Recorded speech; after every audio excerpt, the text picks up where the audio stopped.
Iho, papunta ka pa lang. Pabalik na ako. Sabi ko, Tito, ba't ka bumalik? Malamang hindi maganda yung pinuntahan mo. Kaya ka bumalik. Sumama ka sa akin, maganda pupuntahan natin, hindi na tayo babalik. Diba? May sagot sa lahat. Lawakan nyo lang ang utak nyo. Huwag kayong maniwala sa binigay na finish line kasi sino ba ang nagsabi ng finish line na yan?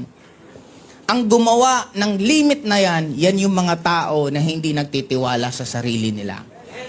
Then bakit ka maniniwala sa paniniwala na ginawa ng mga taong talunan? Kung sinabing hindi nila kaya, sila yun, hindi ikaw yun. Kung sinabing hindi ka nayayaman, sila yun, hindi ikaw yun.